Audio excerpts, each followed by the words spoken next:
always open my ears and listen to everything he has to say. And with that, I'll give you John.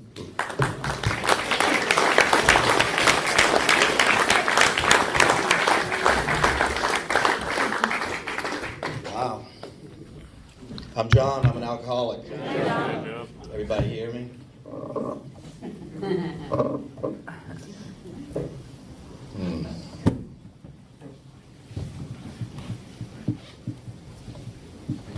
An alcoholic. I didn't know what that was till I came in here. Now I do. It's a couple of things. When I drink, I experience the phenomenon of craving, the mental obsession, a physical allergy.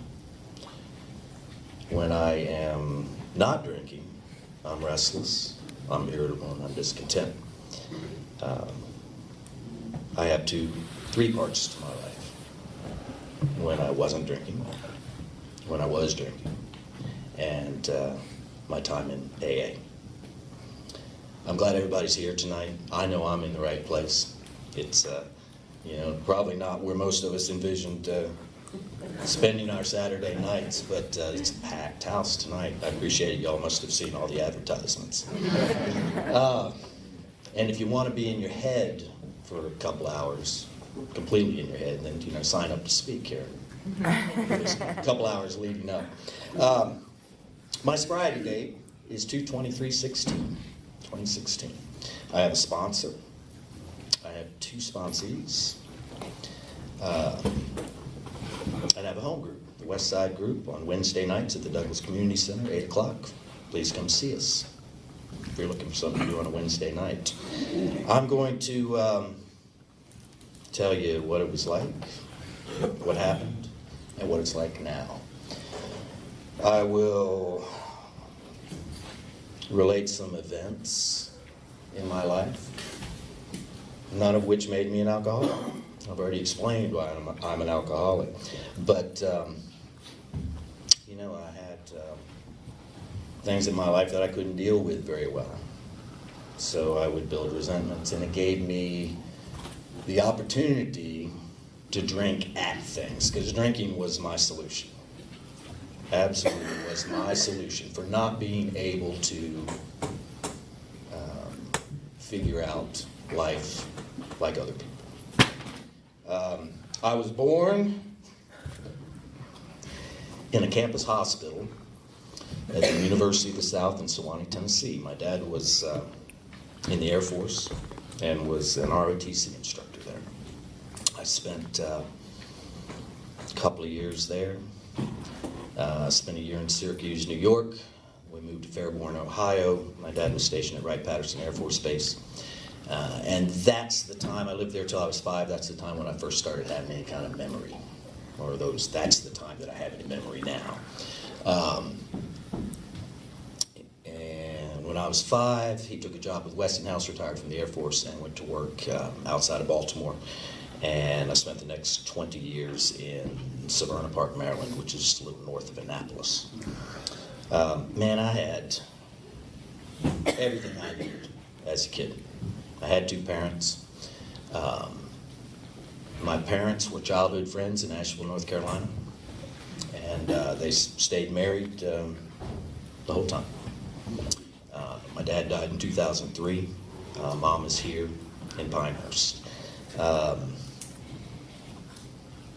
I have an older brother, 10 years older, a sister, 8 years older, another sister, 6 years older, and I'm pretty sure I was an oops 6 years later.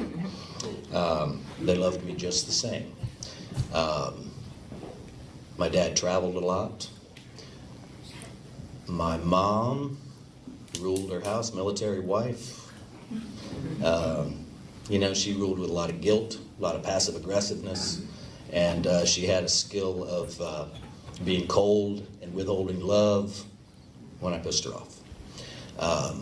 A skill I learned myself. I said in a meeting last night that I think I was born restless, irritable, and discontent, a dry, drunk baby. That's supposed to be funny. You can smile, laugh. you know, maybe all babies are restless, irritable, and discontent. I stayed that way, but I'll tell you what I learned real fast was how to people please, how to be a chameleon, how to be what I thought you wanted me to be, how you wanted me to be, act the way you wanted me to be. And it was a valuable skill. Not necessarily a healthy skill, but it was a valuable skill.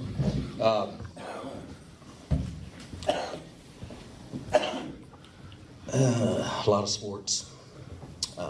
Played a lot of sports. Did pretty well in school. Mom ruled with the guilt thing, so I stayed out of trouble most of the time. Started classical piano lessons when I was 8. My instructor wanted me to be a classical performing pianist. I just wanted to play baseball. But I did spend about 5 years working hard at that. But I also learned how to play guitar because that was much cooler. I like to play the Beatles on piano, Rolling Stones on guitar. So you know where I'm coming from.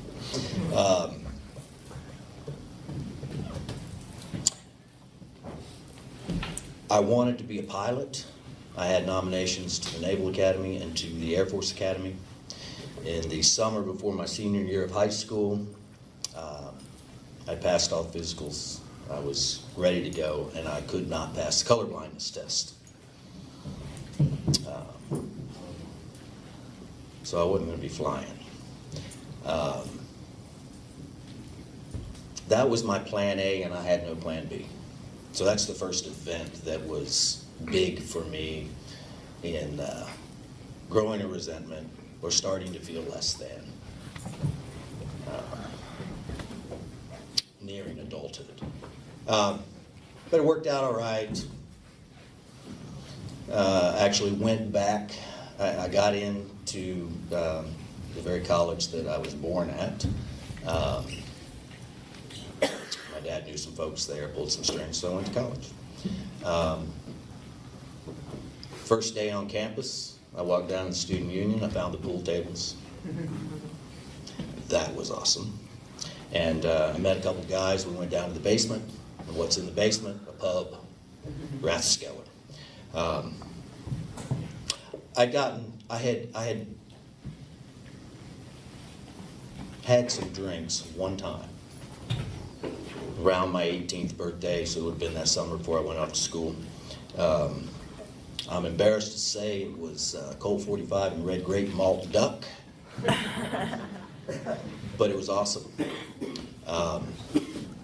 I remember driving home in my car. Yes, the first time I drank, I drove. And I remember the songs that came on the radio. I remember sitting in the driveway listening to the music on the radio, and it all sounded different. And I loved music. I played in bands. I started playing in bands. Played in bands with my brother, who was 10 years older when I was 12 years old. Used to sneak me into the bars. Sometimes they wouldn't let me in. I'd have to sit out in the band until they were done. Man, everything changed in the driveway that night. Found that pub the first night at school. I learned real quick at a fraternity party that if I hung out by the keg, I could be of service. One for you, one for me. One for you, one for me. I am a huge beer drinker. I love beer. I would drink it over the years. I would drink it all the time. My liquor tolerance wasn't so great. But it got me a lot closer and quicker to blackout stage, and I liked that too. I didn't like it afterwards, but I liked it when I was there. College, I made it 9 months, went into the hospital sick with mono, came home.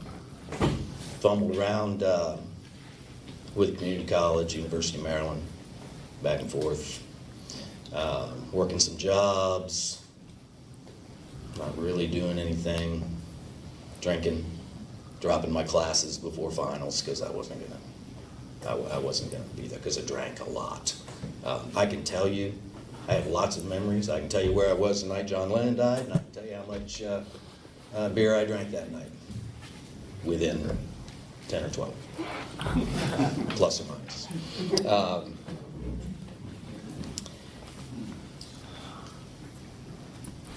But you know, I was young, you know. My dreams had been dashed. I'd figure it out. And I was playing in bands, so that was good. I took a trip to Europe, rode around on the trains, drinking, having fun. I lost 2 weeks of my life in Amsterdam. I think they were fantastic. I think. Came back, I had a girlfriend, and she took a job in Atlanta, Georgia. I followed her there, and I married her about a year later. As soon as I got to Atlanta, I'd advertised in Creative Loafing. I found a band, and they were awesome. We were awesome. It was a great time. This is the 80s in Atlanta. It was a great time to be in an original band. We played with a lot of people that meant a lot to me. I'll name drop Black Crowes, Collective Soul, Indigo Girls, Georgia Satellites. They were all my peers, contemporaries.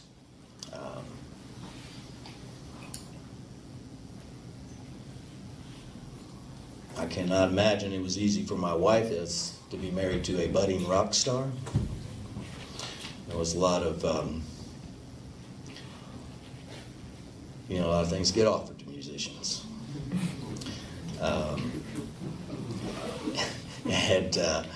And we won't get too much into the dry goods, but I do have a hole in my right nostril, directly related to the 80s.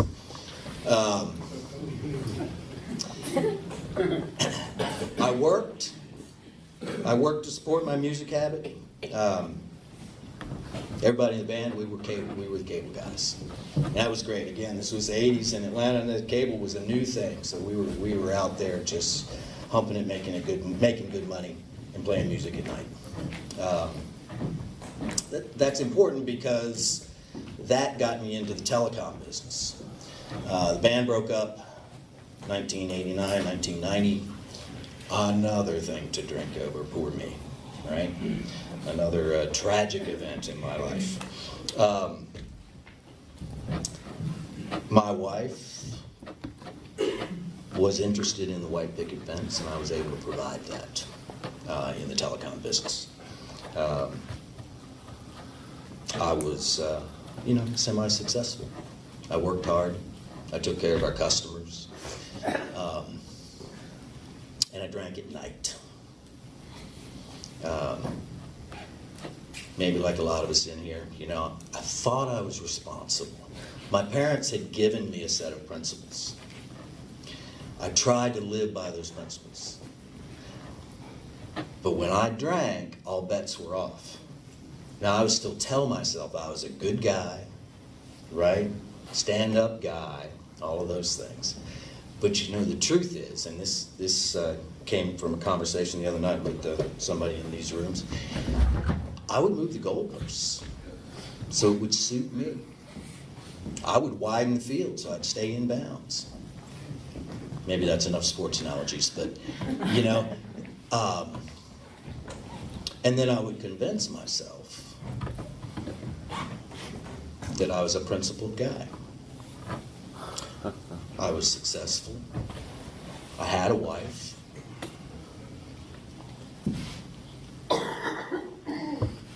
Things were going okay. I didn't have any DUIs. I will say that in my 20s, I told you I drove the first night I drank. I was the designated drunk driver in my group of friends. Again, I don't think I'm that much different than a lot of us in here. The people I hung out with drank like I drank. So I didn't see anything too abnormal. Not too abnormal. It was okay. But I would feel guilt and shame and uncomfortable when I would go over the line, which was a lot.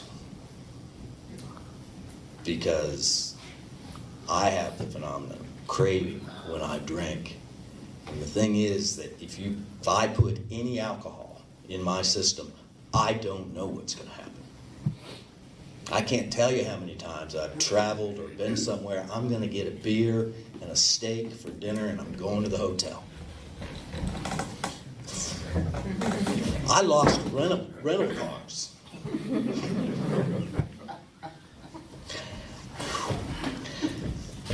You know, riding around in a taxi the next day, having some guy drive me around to where I thought I might have left that rental car. You know, what are you going to do?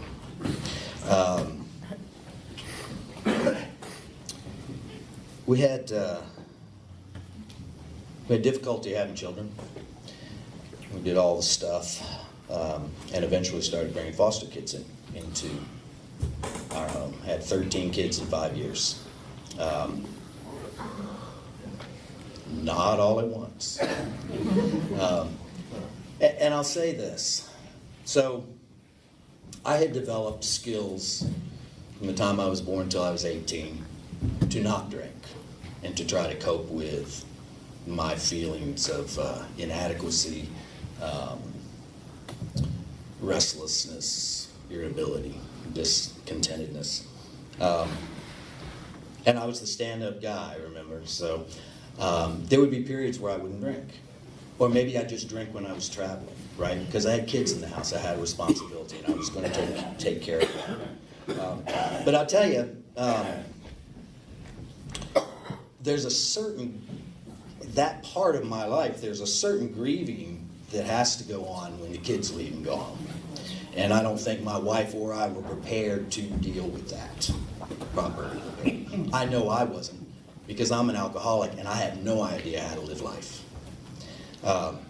So my answer to that was to pretend that I was doing it properly and drink whenever I could. I eventually had an affair and convinced my wife I was a bad person and she should go on leave and go home, which she did, and I filed for divorce. One good thing, though, is that one of the kids that had been with us, I was allowed to keep, and I raised him. I adopted him. He's 24 years old today. He is in the Air Force. He's stationed out at Holloman Air Force Base in Alamogordo, New Mexico. He's done 4 tours in Afghanistan, and I couldn't be any more proud of him. Boy, that's an accomplishment for a drunk.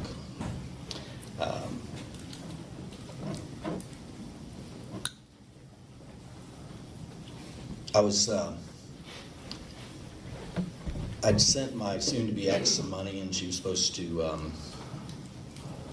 sign the paper, send it back. I hadn't gotten it back in 30 days or so, so I called her up and said, "What's the deal?" She said, "Oh, well, I've got stage 4 cancer, and I'm going to be dead in 6 months anyway." My first thought was, that's a little dramatic. But it was true. I'll tell you, she's still alive today. That's a miracle. But it was just one more thing for me to drink at. I was raising this kid by myself. I was worried about DUIs. So my best thinking, built a bar in my basement. Pool table, dartboard, TVs, stereo, drum set, right? You know, I envisioned all of y'all coming over. Mostly what happened, it was me on the bar stool behind the bar with sports on the TV, sound down, music up loud, drinking every night after I put Stephen to bed. till I laid my head down on the bar, or sometimes I crawled back up to the bed, sometimes, who knows.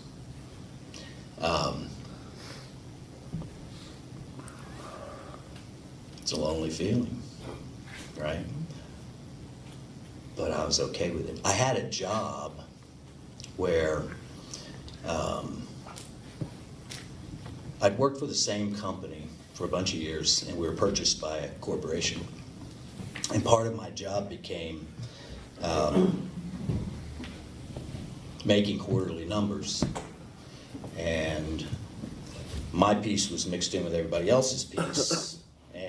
But if we as a whole were not going to make quarterly numbers to keep shareholders happy, we had to make adjustments. And adjustments, the only real immediate impact adjustment you can make is laying people off.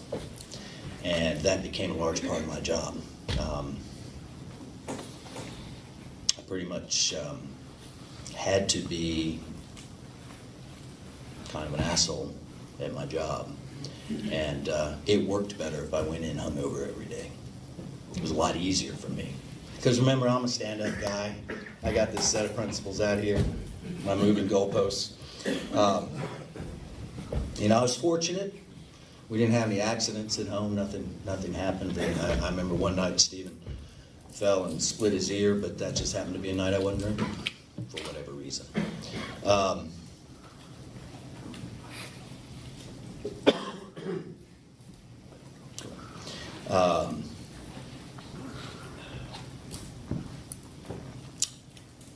I continued a few more years in that, and then I took my retirement money and I left and I went to a recording engineering technical school in Florida. It was a 2-year program condensed into 13 months, and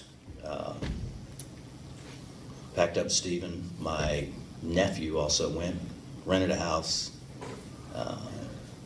and we lived down there for a while. And that went well. Though I had some back problems and developed a little opioid problem to go along with it. I should have known, you know, my father had had a lot of back surgeries, neck surgeries. We had a lot of the same problems, physical problems. And I should have known. I had a doctor. He said, hey, I can cut you or I can just keep writing prescriptions.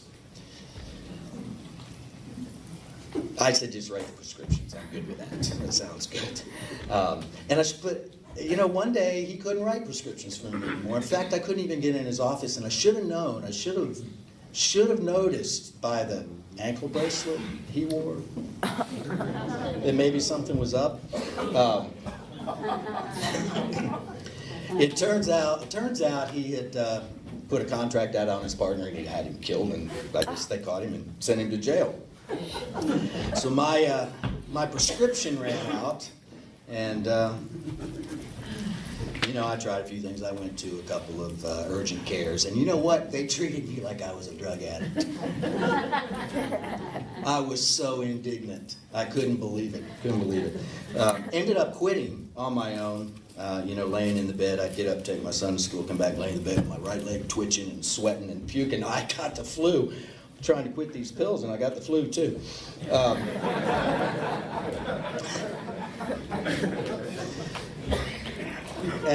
I got through that.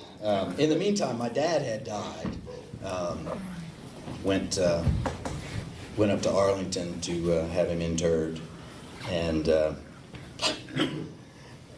got back to Orlando with Stephen. It took me 3.5 hours to find my car. That's just where I was in my head and in my life. I finished school, did well, got some work in Nashville, Tennessee in a recording studio. Moved there.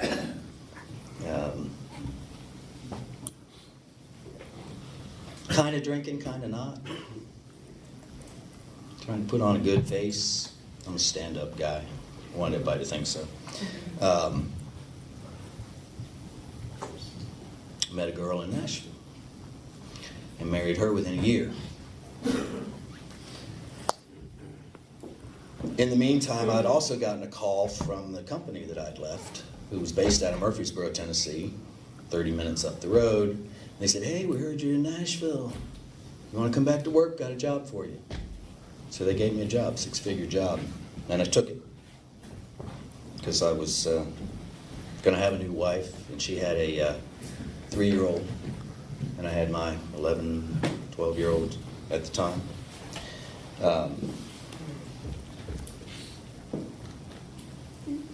Took the job.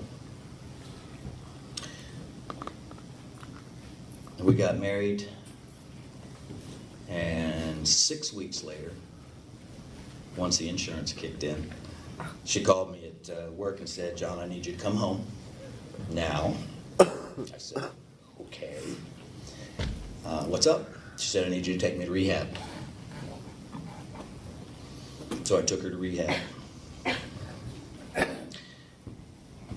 She was there for 6 weeks. I went through the family program. I learned all about her disease. All about her disease. I was going to be a good husband. And, but that worked out okay. She came home. She was a pretty smart woman. She left a big book lying around because she knew I'd be interested in it, right? She left that little pamphlet lying around that said, are you a dry drunk? I didn't want to read that one. I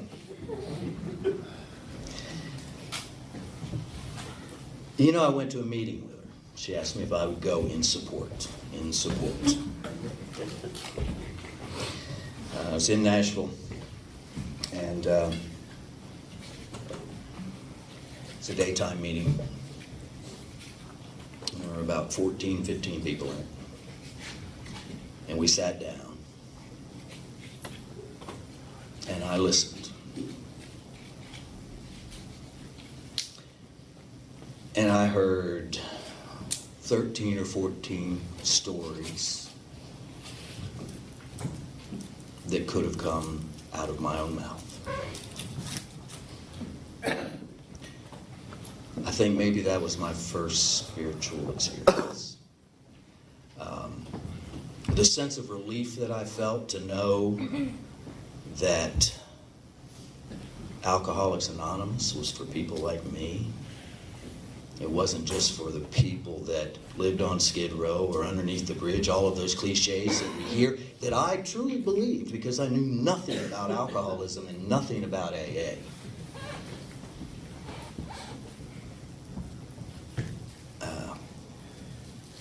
I cried, right? That's how it felt. And I stuck around. I stuck around for a while. And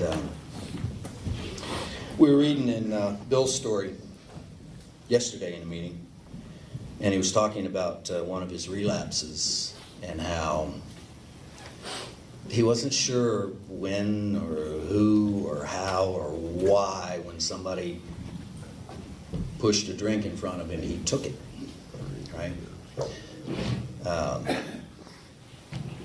That's what happened to me, right? Now, I have the knowledge of hindsight now, but at the time it was innocuous. It was unimportant. I was sitting on the front porch with my wife. I think she may have already been back out a little bit with some pills.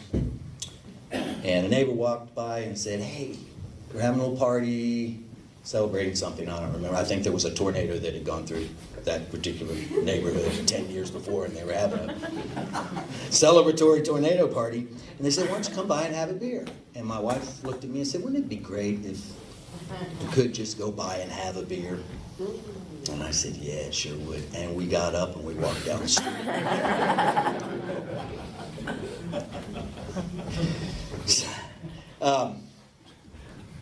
So relapse is part of my story. I truly believe that it doesn't have to be a part of anyone's story.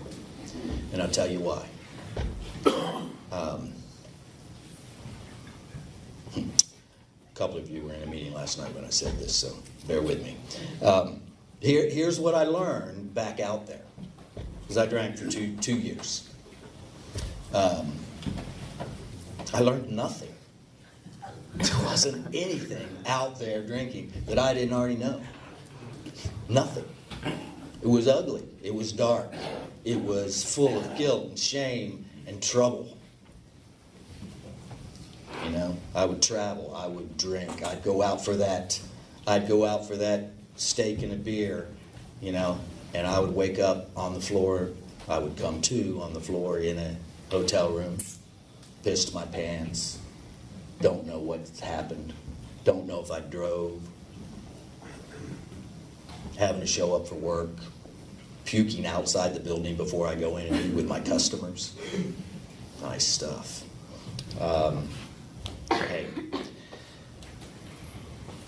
But we decided to fix our problems.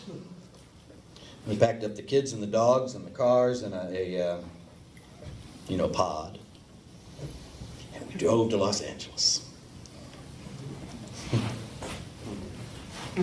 Good stuff. Good stuff.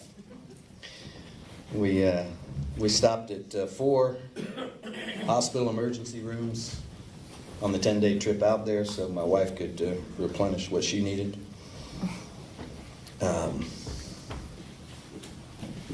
We got to LA. I found a good job actually, really good job. Got to do something that felt good, got to build something, start something, build something. Furthered my music career a little bit. Drank for a little bit. And I was tired of it, so I quit. Stopped.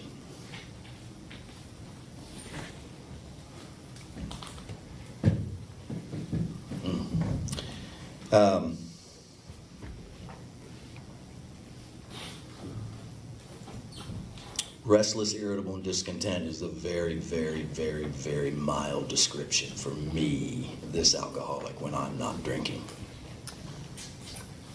I think that asshole word comes back into play. Or maybe I should just say a part of our anatomy.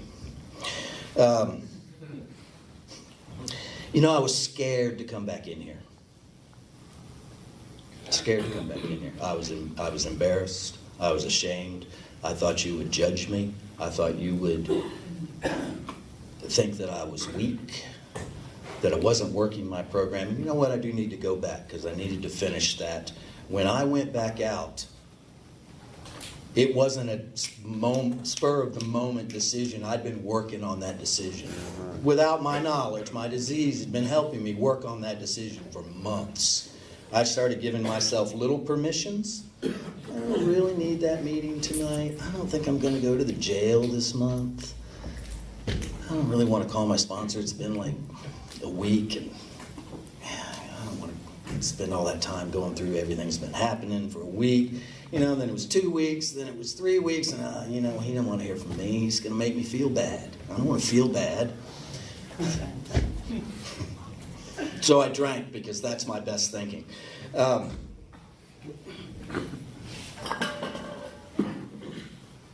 spent about 2 years dry in Los Angeles.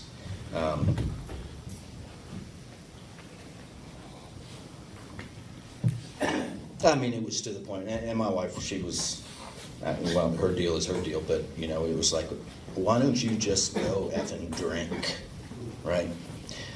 So I was heading to a bar in West Hollywood, but I decided to Google AA meetings, and that's where I went. Thursday night, 7:30, Ed's Coffee Shop. And I walked in full of fear. Full of fear. I cried at that meeting too. The relief was overwhelming.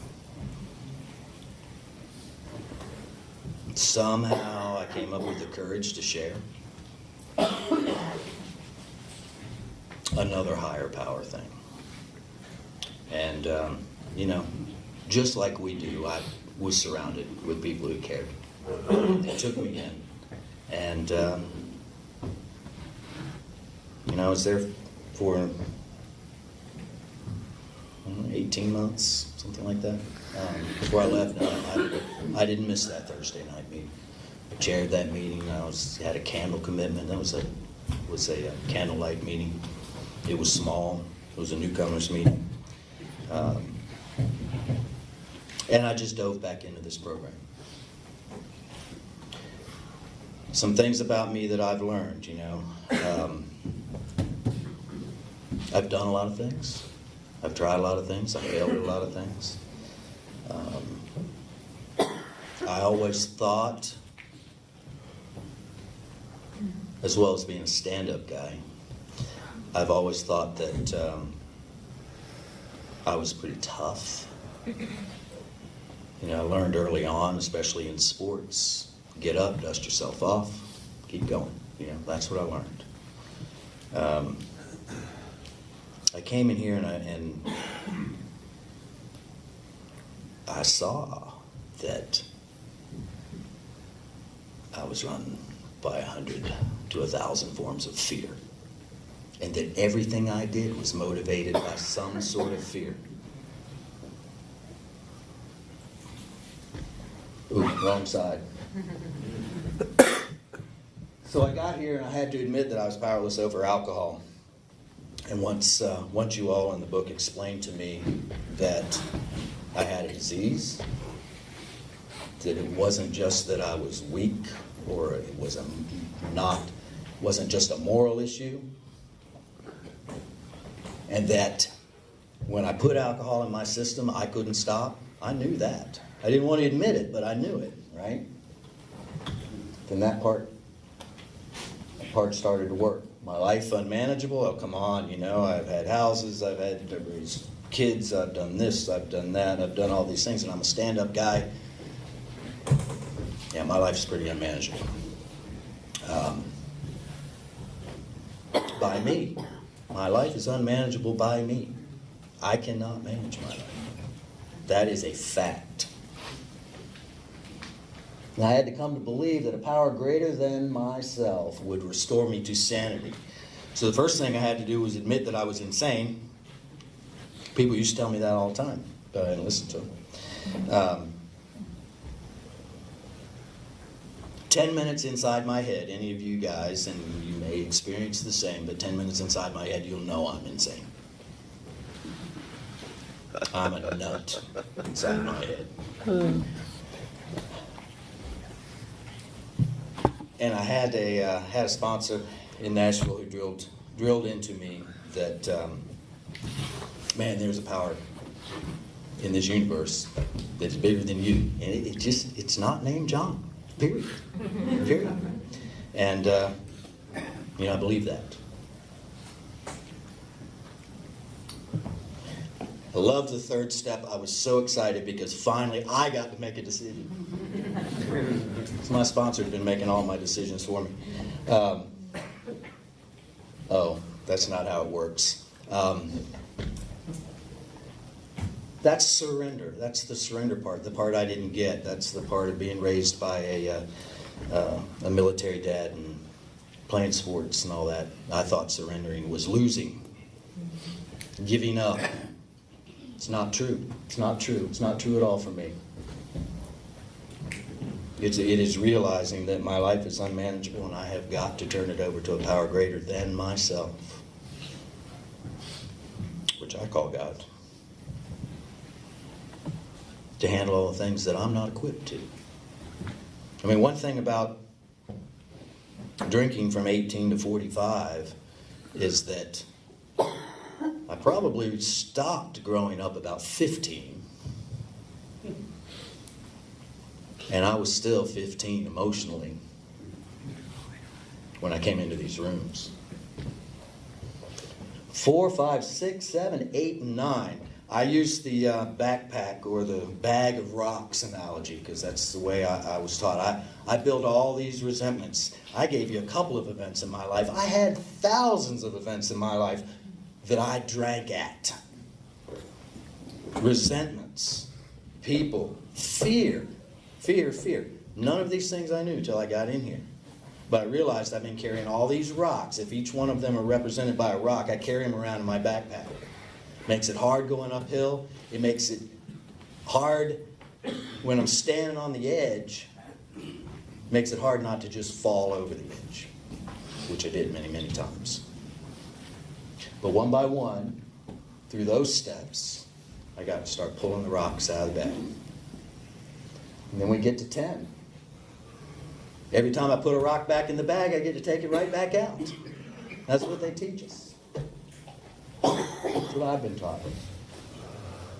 I try to work every day to improve my conscious contact with God, my higher power, the higher power of my understanding. None of you told me exactly what that had to be. It had to be something that I could understand. And I'll tell you, the first time around in this program, I hung out in the chapter of the agnostic because I thought I needed to explain everything. This time around in this program, I don't want to explain anything. I just believe it. I have seen, I have had grace, I have had beauty, I have had help placed in front of me too many times to not believe that there's something out there that loves me and wants to take care of me, or to, for me at least, to be able to take care of myself as a human being, the things that I can do. And a spiritual awakening, yeah, something I work on all the time, right? I mean, I've been through the steps several times, and I said this last night too. Joey prompted me to say it, is the thing that I learned. So I told you what I learned when I went back out, and that was nothing. What I learned when I came back in here is that I know nothing. But what AA, the program of Alcoholics Anonymous, the fellowship, the unity, what that provides me with is hope. And a presence in my life today that allows me to see and listen and learn every day something new and something beautiful, because I'm a sober alcoholic today. I also know, and this is different for me this time around, there is no other way for me to live but one day at a time. It's a very difficult concept for me. But if I make the effort in this program, one day at a time, and do the best that I can, and try to do the next right thing, and live by a set of principles that are outlined for me up here, not the ones that I place here, or cut off the edges, or spread out on my own, that there's a lot of hope for me on a daily basis. I see miracles in these rooms every day. I'd be willing to bet all of us in here are a miracle, in one shape, way, form, or another. And we're here on Saturday night, right? I know I'm in the right place. I'd be willing to bet you are too. Thank you for letting me come out tonight. It is a privilege. George, thank you again. This Wilder building has meant a lot to me since I came here 4 months ago. You folks in this community have accepted me and welcomed me and loved me and made me feel like it was all okay, because today it is okay. It's going to be okay, and today it is okay for this alcoholic. Thank you. Appreciate it.